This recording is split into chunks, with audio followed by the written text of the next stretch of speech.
MP board कक्षा 12वीं वाले सभी विद्यार्थियों का यहाँ पर अर्थशास्त्र विषय का पेपर मेरे द्वारा बताया जा रहा है।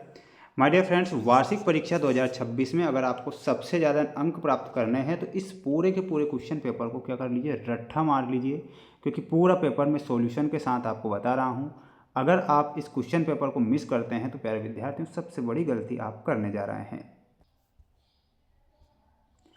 क्वेश्चन आप देख लीजिए प्यारे विद्यार्थियों, आपकी स्क्रीन के सामने प्रश्न आ चुके हैं। सबसे पहले मैं आपको सही विकल्प वाले क्वेश्चन बता देता हूं, ध्यान से आप देख लीजिए। वस्तु की प्रत्येक अगली इकाई के प्रयोग से सीमांत उपयोगिता क्या होती है? तो प्यारे विद्यार्थियों, वस्तु की अगली इकाई के प्रयोग से सीमांत जो उपयोगिता है वो घट जाती है, तो इसमें आपको लिखना है घटती है। वहीं अगला प्रश्न है, अल्पकालीन उत्पादन फलन की व्याख्या निम्नलिखित में से किस नियम के द्वारा की जाती है? अल्पकालीन उत्पादन फलन की जो व्याख्या है निम्नलिखित में से किस नियम के द्वारा की जाती है? तो इसमें आप सही उत्तर के रूप में लिखेंगे परिवर्तनशील अनुपातों के नियम से वो की जाती है, तो परिवर्तनशील अनुपात लिखेंगे। वस्तु का मूल्य बढ़ने पर पूर्ति क्या होती है? तो वस्तु का मूल्य अगर बढ़ रहा है तो पूर्ति घट जाएगी, इसमें लिखना है आपको पूर्ति घटती है। समस्त विद्यार्थी वीडियो को देख रहे हैं, अंग्रेजी मीडियम वाले, हिंदी मीडियम वाले बच्चे, तो प्यारे विद्यार्थियों, पेपर के पीडीएफ भी मैं उपलब्ध करवा रहा हूं। पीडीएफ हमारे ऐप पर मिलेंगे। ऐप का नाम है mains education app, link description में मैंने दे रखी है, तो आज ही मेंस एजुकेशन ऐप को इंस्टॉल करें और वार्षिक परीक्षा की तैयारी में 4 चांद लगाएं।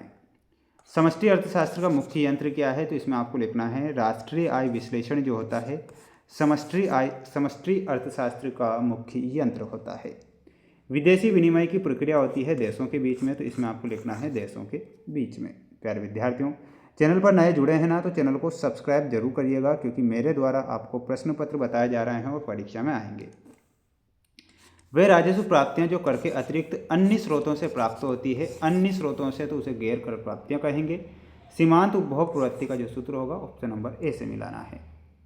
नेक्स्ट क्वेश्चन की ओर आप बढ़ेंगे प्यारे विद्यार्थियों। अगला प्रश्न ये रहा आपकी स्क्रीन के सामने। रिक्त स्थान है, व्यष्टि एवं समष्टि अर्थशास्त्र एक दूसरे के होते हैं, तो ये एक दूसरे के पूरक होते हैं, तो इसमें आपको पूरक लिखना है। किसी वस्तु की कीमत उस बिंदु पर निर्धारित होती है जहां वस्तु की मांग तथा वस्तु की कीमत की पूर्ति दोनों हो, तो दोनों कैसी हो? तो इसमें आपको लिखना है दोनों बराबर हो, तो बराबर आपको लिखना है। कृषि को अर्थव्यवस्था के क्षेत्र में शामिल किया है, तो कृषि को अर्थव्यवस्था के प्राथमिक क्षेत्र में शामिल किया है, इसमें आपको प्राथमिक लिखना है। हमारे देश में पत्र मुद्रा निर्गमन का अधिकार किसके पास होता है? तो प्यारे विद्यार्थियों, पत्र मुद्रा निर्गमन का जो अधिकार है वो किसके पास होगा? तो यहाँ पर आपको लिखना है आरबीआई के पास, तो यहाँ पर आरबीआई लिखेंगे। किन्स का आय एवं रोजगार सिद्धांत कालीन है, तो वो कैसा कालीन है? इसमें आपको लिखना है अल्पकालीन वो होगा। मूल बिंदु पर नतोदर होता है, तो इसमें आप लिखेंगे उत्पादन संभावना वक्र। क्या लिखना है? यहाँ पर लिख लीजिए सभी,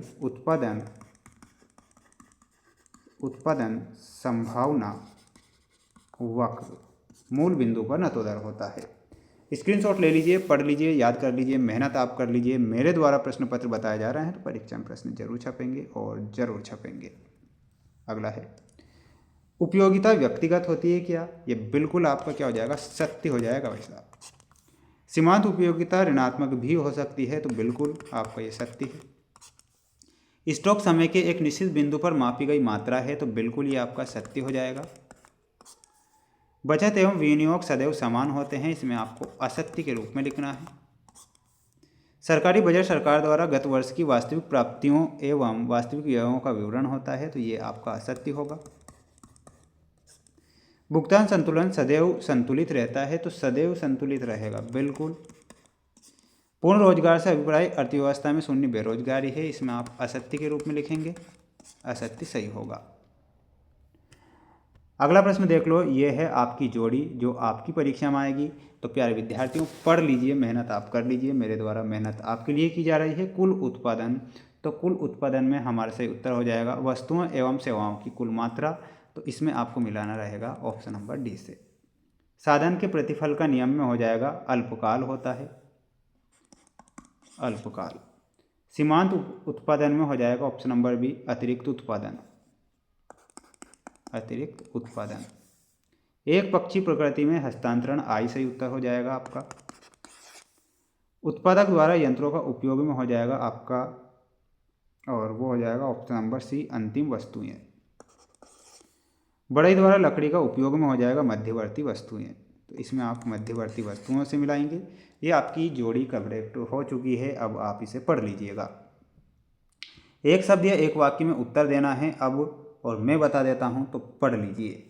जब सीमांत उपयोगिता शून्य होती है तब कुल उपयोगिता कितनी होती है? तो कुल उपयोगिता है जो कि अधिकतम हो जाएगी, इसमें लिखेंगे अधिकतम। विलासिता की वस्तुओं की मांग की लोच कैसी होती है? तो इसमें आप लिखेंगे अधिक लोचदार। क्या लिखेंगे? अधिक लोचदार।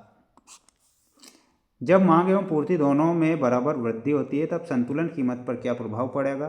तो इसमें आप लिखेंगे कोई प्रभाव नहीं पड़ता है, कोई प्रभाव नहीं पड़ता है। विनियोग और राष्ट्रीय आय के बीच संबंध को विवेचना किस अवधारणा में की गई है? तो वो की गई है गुणक अवधारणा में। तो यहाँ पर आप गुणक अवधारणा लिखेंगे। क्या लिखेंगे? गुणक अवधारणा। पूर्ण प्रतियोगिता में विक्रय लागतें कितनी होती है? तो इसमें आपको लिखना है शून्य होती है। किन्स के आय एवं रोजगार सिद्धांत की आधारशिला क्या है? तो इसमें आप लिखिएगा प्रभावी मांग। ठीक है, यहाँ पर हमारा सही उत्तर क्या होगा? प्रभावी मांग सही होगा। अब आप इसका स्क्रीनशॉट ले सकते हैं, याद आप कर सकते हैं। प्यारे विद्यार्थियों, चैनल को सब्सक्राइब करना नहीं भूलना है। इसके बाद आप अगला प्रश्न देख लो। अगला क्वेश्चन में इसका आंसर बता देता हूँ। बिल्कुल आपको 2 नंबर में आएगा और पूछा गया है आर्थिक क्रियाओं का उदाहरण सहित हमें लिखना है। तो इसका आंसर गूगल भाई साहब हमारे बताएंगे। देखिएगा, मैं बता देता हूँ इसका आंसर। आर्थिक क्रियाओं को उदाहरण सहित समझाइए। ऐसी क्रियाएं जिनका मुख्य उद्देश्य धन या आय अर्जित करना होता है उन्हें आर्थिक क्रियाएं कहते हैं। जैसे स्पष्टीकरण है ना, तो ये आप इसका स्क्रीनशॉट ले सकते हैं। स्पष्टीकरण उदाहरण के तौर पर ले लेना। अगला क्वेश्चन देखिएगा हमारा, साम्य फर्म की 2 विशेषता। प्यारे विद्यार्थियों, साम्य फर्म की जो 2 विशेषता होती है वो किस प्रकार होती है? तो इसकी जो 2 विशेषता है वो भी हमारे गूगल भाई साहब बताएंगे आपको। देखिए, है ना, स्क्रीनशॉट ले लेना क्योंकि शॉर्ट ये साम्य फर्म की विशेषता। स्क्रीनशॉट ले लो जल्दी से। प्यारे विद्यार्थियों, पूरा पेपर का जो PDF है हमारे ऐप पर उपलब्ध है। ऐप की लिंक डिस्क्रिप्शन में दे रखी है। आप अपनी फेयर कॉपी से पढ़िए, मेहनत आप करिएगा।